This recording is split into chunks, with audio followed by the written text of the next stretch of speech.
Rapper Hotboii found himself in a familiar situation in the back of a police cruiser after officers say that he brought a gun and scaled a fence to get into a school park. Hotboii's luck just snapped, like really snapped. A judge finally hit him with a sentence that could snatch him off the streets for good.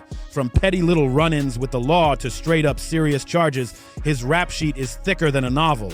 But this time, oh, it's worse. He dragged his baby mama and his own kid into the chaos. Can you believe that? Here's the breakdown, the baby mama drama that completely blew everything up. So picture this. It's 3:40 in the freaking morning on July 9th, 2025. Hotboii gets bagged in Doral, Florida, caught with a firearm and trespassing on school property in the middle of the night. Like, what was even the plan? Now, on the surface, it might sound like just another rapper moving reckless, but nah, this one's way darker than it looks. Dig a little deeper, and the whole scene gets twisted.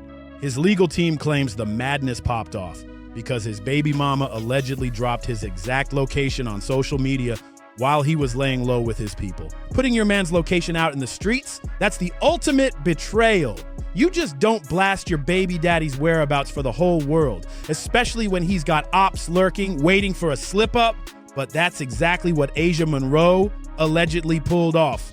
And what happened next sounds like it was ripped straight from a crime thriller. According to his lawyer, two hooded men rolled up and tried to break into Hotboii's home while he was inside with his little boy. Imagine that. Your enemy's coming for you while your kid is right there. Any real father is gonna snap into protector mode instantly. And that's exactly what Hotboii did. He grabbed his piece, scooped up his son, and they bolted out of there fast. But here's where it spins completely out of control. In the middle of protecting his family, Hotboii ended up getting snatched by the cops with that very same gun on school property. And you already know, that's about the worst spot a convicted felon could ever be caught with a strap. The optics, straight up disastrous. And it gets even wilder. Police surveillance footage caught him on camera, scaling a fence like he was in an action movie, then tossing a black Carhartt bag over another fence. When the cops checked that bag, boom, a Glock 45 9mm handgun was sitting right inside, waiting to make his situation 10 times worse. When you're already on probation like Hotboii was, just getting caught with a gun is a major violation. But getting caught with it on school property, that's a whole different beast. That kind of move can lock you down for a long time with no second chances. Now, yeah, Hotboii walked out the very next day after posting a $2,500 bond, which at first glance might look like he lucked out, but anyone who really knows how the system works knows better. A low bond doesn't always mean freedom.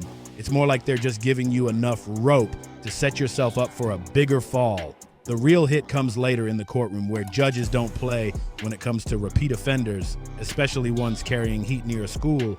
But here's the part that really hits hard. If his lawyer's version is real, then Hotboii was basically set up by the one person who was supposed to protect him the most, the mother of his child. That's crazy. The very person who should have been his ride or die allegedly put him and their son in danger by blasting their location out for everyone to see. In the hood, there's a saying, keep your circle small and your mouth even smaller. But when the very people inside that tight circle start moving like enemies, that's when you know the danger is real. And right now, the streets can't stop talking about this whole mess with Hotboii. It's buzzing everywhere. The reactions straight up split. Some folks are saying Hotboii was just doing what any real father would do, protecting his family when things went left, and he just got caught in a bad situation he didn't create.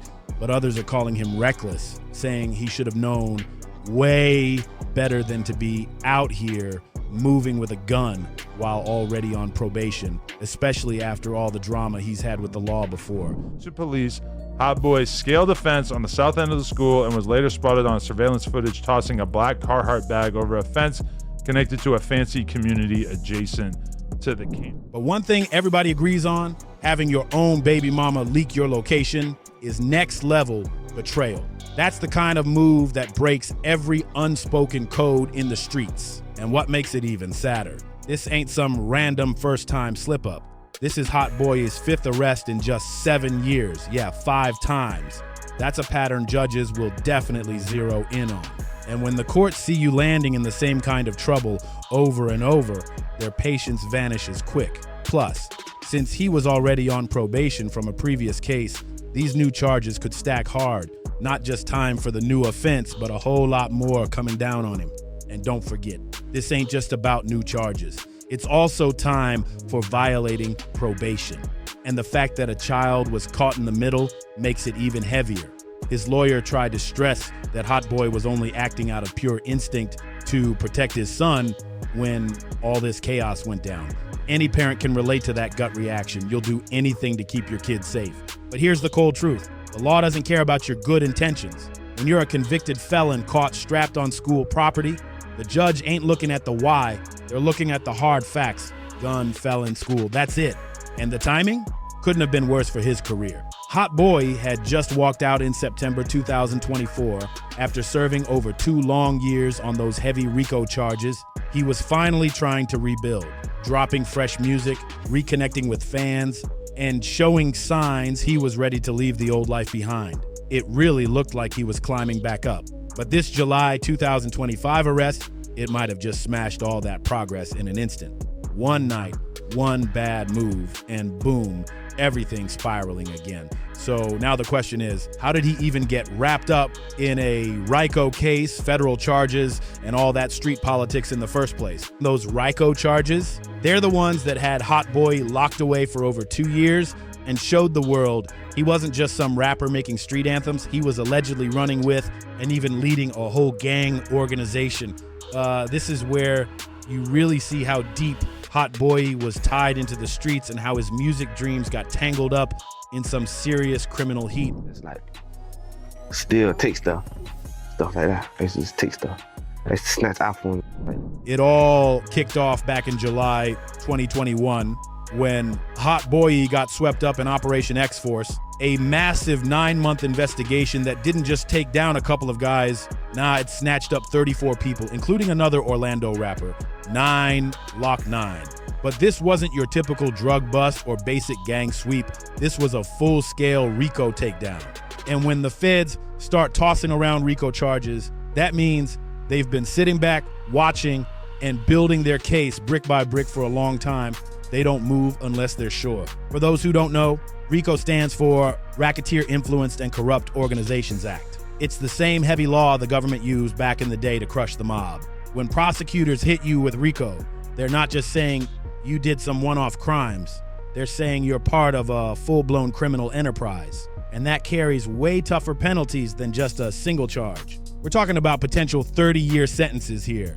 The kind of time that can straight up erase your whole life. According to the authorities, Hotboii was allegedly the leader of the 438 gang, holding it down in Orlando's Silver Star Road area.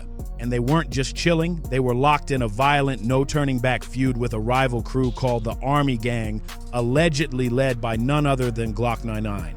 But this wasn't some rap beef that just spiraled out of control over words. Nah, investigators tied this deadly feud to over 30 shootings and several homicides. And worse, some of the lives lost had nothing to do with the streets at all. Innocent people got caught in the crossfire of a war they didn't even know existed. The most heartbreaking part, 2 young lives that had everything ahead of them got stolen. 16-year-old Tia King, the niece of Orlando City Commissioner Regina Hill, was one of them. And then there was Dexter Wrench Jr., an Ocoee High School football star with a scholarship waiting for him at the University of Louisville. Now, here's where it gets real interesting from a legal angle. The whole prosecution's case against Hotboii was mainly built on just 2 things: his Instagram posts and a gun found in his car. That's it. Prosecutors claimed that his social media, especially posts flashing guns and lyrics that referenced the 438 gang, counted as using electronic communication to promote gang activity. Basically, they were saying his own posts were evidence he was pushing the gang's image online. Then came the firearm charge. They hit him with possession after finding a gun in his vehicle while he was literally attending a friend's funeral. And that's where this whole case got messy, because it blurred the line between art and real life, a huge debate in modern hip-hop prosecutions. Like, think about it. When a rapper talks about guns, gangs, and the streets in their music, or even captions it on social media, is that really promoting crime? Or is it just storytelling, reflecting the harsh reality of the environment they came from? That question has been at the center of so many cases against artists. Hotboii's lawyer, Lyle Mason, came in swinging, arguing that 438 wasn't even a gang. It was just a hashtag, a name representing Hotboii's neighborhood in the Pine Hills area of Orlando. Mazen straight up compared Hotboii's situation to other artists who rap about where they're from without being actual criminal masterminds. He was basically saying the feds were twisting art into evidence. Mazen doubled down, comparing Hotboii's moves to how legendary rappers like the Notorious B.I.G. and Kodak Black promoted their music. In the store, right? It's me, my mom, and my daddy. So we in the store. So you know how when you come to the line, you get to pick the candy when you go to the register and stuff. Get to pick your candy. So my mom was like, hurry up, you better hurry up, we're gonna leave you.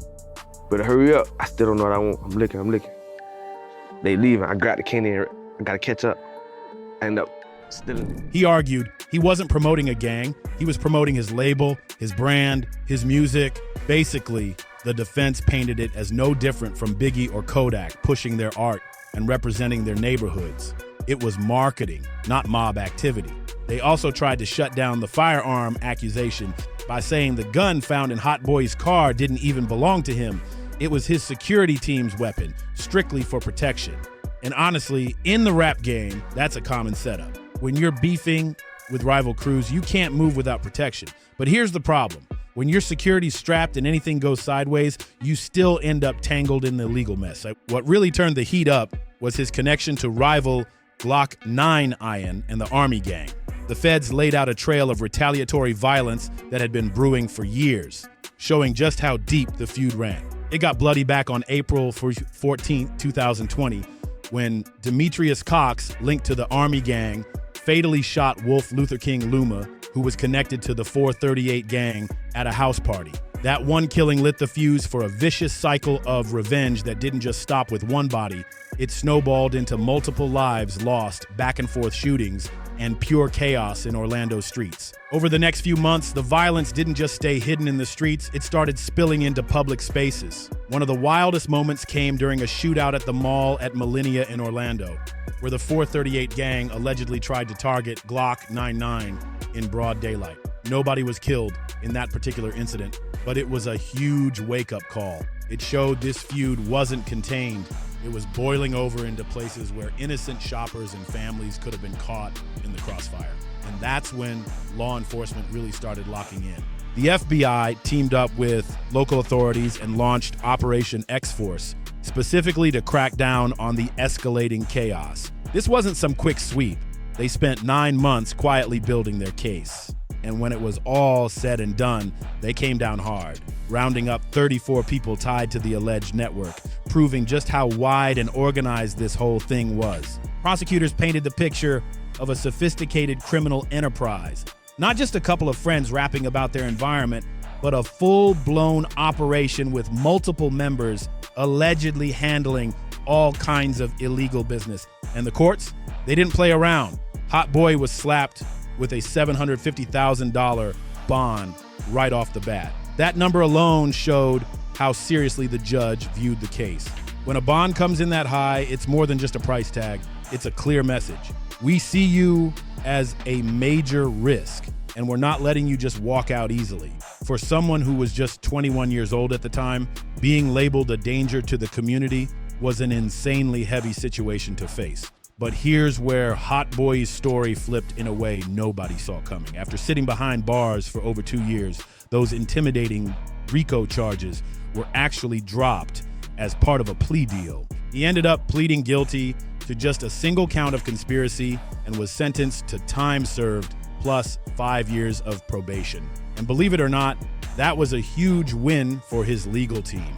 Why? Because RICO convictions usually mean you're facing decades behind bars with almost no way out.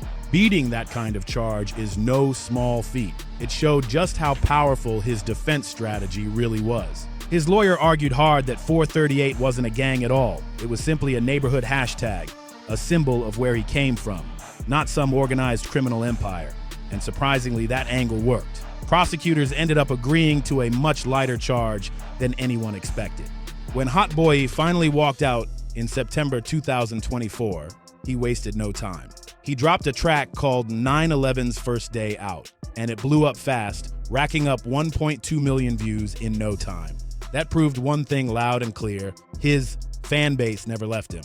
And honestly, in hip-hop, this is common. Legal trouble can sometimes boost an artist's street cred, making them even more respected in the culture. And let's be real, this wasn't Hotboii's only run-in with the law during his career. Court records show he had been arrested multiple times between 2018 and 2025. Everything from gun possession to marijuana possession, even resisting an officer. That long list of past charges built up a pattern that made any new arrest look way worse in the eyes of the court. Judges don't forget. They stack it all against you.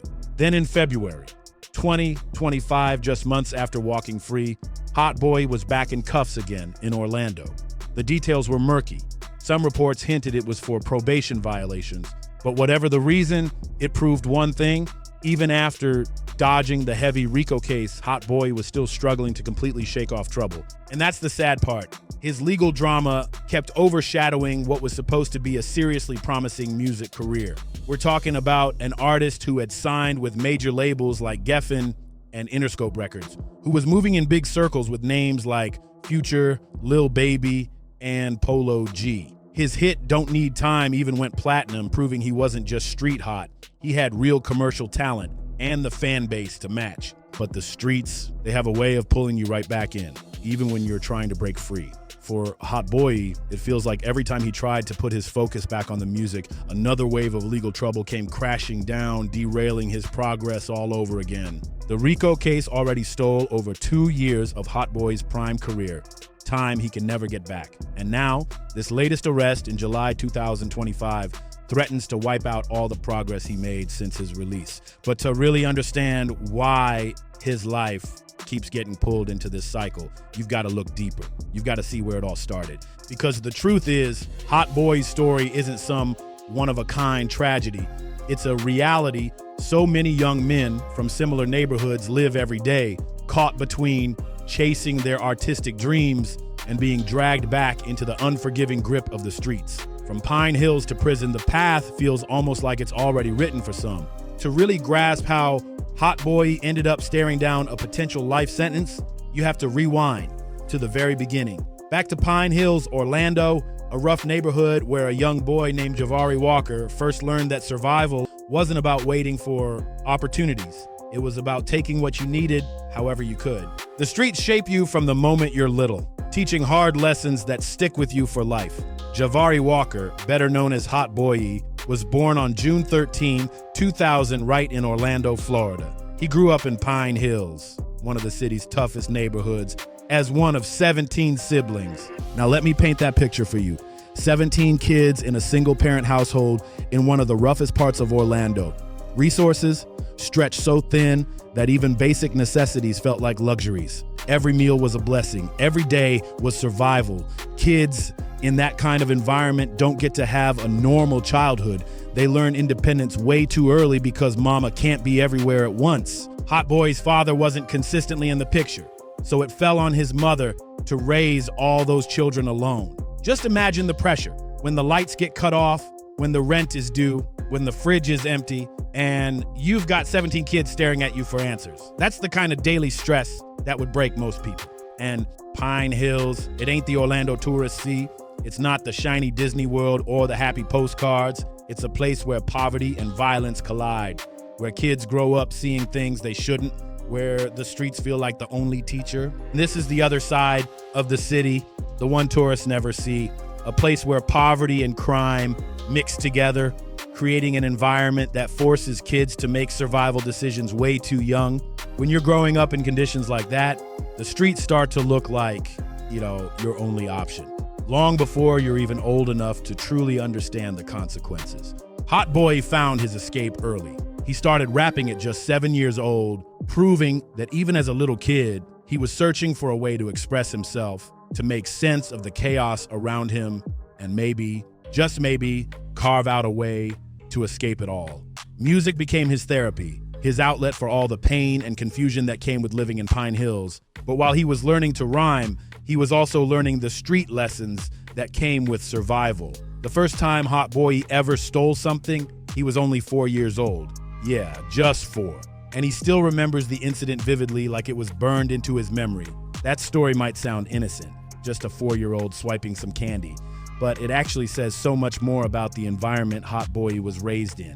When survival instincts kick in that young. When a child realizes sometimes you gotta take what you need because nobody else is gonna make sure you get it, that's a lesson that shapes every decision after. Fast forward to 2017, and with help from his mother, Hotboii started uploading music to SoundCloud and YouTube. This was during that wave when streaming was still fresh, when artists could build a fan base right from their bedrooms if they had the talent and the hustle. And Hotboii definitely had both. He was starting to carve out his sound, building his name, and showing the world he could be more than just another kid from Pine Hills. But just as his creativity was taking off, reality came crashing back. The street life didn't let go so easily. As Hotboii got older, his criminal activity started to escalate. By the time he was a teenager, the petty childhood stealing turned into more serious moves, like snatching iPhones off people and eventually burglarizing homes. At just 15 years old, Hotboii caught his first burglary charge, a move that landed him 2 long years in a juvenile detention program from 2016 to 2018. But here's the twist. What should have broken him down actually lit a fire inside him. Instead of letting juvie crush him, that locked up time became the period where he seriously locked in on his music. Behind those walls, he wrote a bunch of tracks that would later show up on his debut mixtape, Cut the Fan On. One song in particular, Graham House Blues, gave fans a raw, unfiltered glimpse of what being locked up as a teenager really felt like. In the track, he raps about the loneliness, the claustrophobic isolation, and the hunger to make something of himself despite the cage he was stuck in. The lyrics painted a picture of a young man reflecting on all the mistakes, all the pain, and trying to map out a different future for himself. So when Hotboii finally walked out of juvenile detention, he stood at a crossroads. It's the same choice every young person faces when they get out. Either slide right back into the streets that got you locked up in the first place, or fight to find another way out. For a moment, it really seemed like music could be Hotboii's way out. When he was released in 2018, he came back to the streets with a whole new sense of focus. By 2019, he dropped Why, a track he described as a detailed walkthrough of his life, his survival tactics, the pain, and the hustle that shaped him. That song started creating a serious buzz in Orlando, showing people that his time in detention hadn't slowed him down. It had sharpened his pen and fueled his ambition even more. But his real breakthrough came with Don't Need Time, released in April 2020. The track was a heartfelt tribute to his close friend Wolf, who had recently been killed. This song revealed a different side of Hotboii, a more vulnerable, introspective artist who wasn't just glorifying the streets, but reflecting on the loss and pain that came with them. And it hit hard. Fans connected instantly because it felt real, like he was speaking straight from the soul. The song blew up, stacking over 9 million streams on Spotify and more than 24 million views on YouTube in just 5 months. It eventually went platinum, certified by the RIAA, and even got a powerful remix featuring Lil Baby. The remix with Lil Baby only boosted the song's popularity even more, putting Hotboii's name on the map in the hip-hop world. But even as his music career was finally taking off, Hotboii couldn't completely shake the streets that had shaped him. His lyrics stayed raw, reflecting the harsh reality of his environment, and his social media still carried references to the 438 area code and lifestyle, symbols that would later become key pieces in his legal troubles. On May 22nd, 2020, he released his first official mixtape, Cut Da Fan On. It was packed with collaborations from other rising Florida names like LPB Pootie and RICO Cartel, showing he was already respected in the local scene. The project got real love from respected outlets like Pitchfork and Audiomack, who praised it for its authentic street storytelling and melodic twist on modern hip-hop. That buzz turned into something bigger. The success of his music earned him a recording contract with Interscope Records, Geffen Records, and Rebel Music, giving him major label backing, big-time resources, and real industry distribution. And Hotboii didn't waste the moment. He leveled up with high-profile collaborations, linking with Future on Nobody Special and Polo G on Goat Talk 2. Those moves proved the industry was watching closely, taking him seriously, not just as a local Florida artist, but as someone who could play in the big leagues. Hotboii dropped his debut studio album, Double O Baby, on December 22nd, 2020, followed by Life of a Hotboii in 2021, and Blinded by Death in 2022. That last one even cracked the Billboard 200, landing at number 89. A huge milestone for someone coming from his background. It proved he wasn't just a street rapper. He had the kind of talent that could break into the mainstream. But here's the hard truth. Success in music doesn't just erase the influences and connections that shaped your early life. For a lot of artists who come from the streets, there's always this tug of war between where you came from and where you're trying to go.